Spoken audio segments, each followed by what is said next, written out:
বিশ্বকাপ ট্রফির সংবাদ সংগ্রহ করতে রাজধানীর রেডিসন ব্লুতে উপস্থিত আছেন আমাদের সিনিয়র করেসপন্ডেন্ট কুশল ইয়াসির।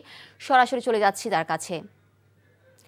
কুশল, বিশ্বকাপ ট্রফির সর্বশেষ কি খবর আছে আপনার কাছে, আর সেই সাথে কি কি আয়োজন থাকছে ট্রফিকে ঘিরে?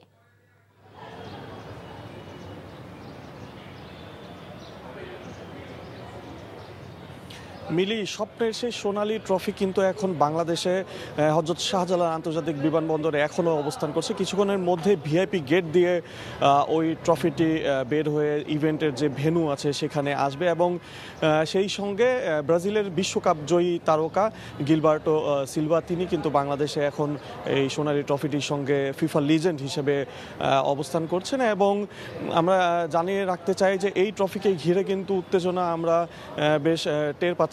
এইখানে যে ইভেন্ট ভেন্যু রয়েছে এখানে কিন্তু অনেকে এখন উপস্থিত হয়েছেন এবং যদি জানাতে চাই যে এই ট্রফিটি কিন্তু 4 বছর আগে 2022 সালে যে কাতার বিশ্বকাপ হয়েছিল তার আগে কিন্তু বাংলাদেশে এসেছিল এবং এর আগে 2013 ও 2002 সালেও কিন্তু এই ট্রফিটি বাংলাদেশে ভ্রমণ করেছে। এবং গত আসরে কাতার বিশ্বকাপের যে গত আসর ছিল তখন সেবার ফ্রান্সের হয়ে বিশ্বকাপ জয়ী ক্রিশ্চিয়ান এসেছিলেন এবং এইবার কিন্তু ব্রাজিলের একজন কিংবদন্তি এসেছেন এই ট্রফিটির সঙ্গে।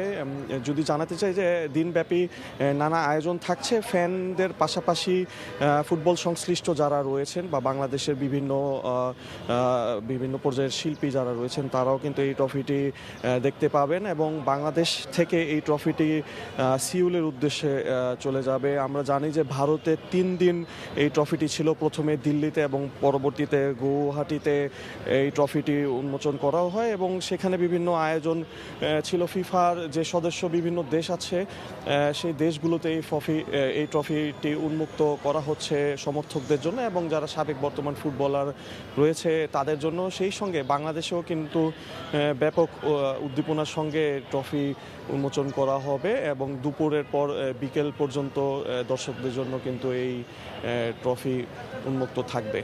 মিলি, এই ছিল আমার কাছে ট্রফি সংশ্লিষ্ট সর্বশেষ তথ্য। জানছিলাম বিশ্বকাপের মূল ট্রফির খবর।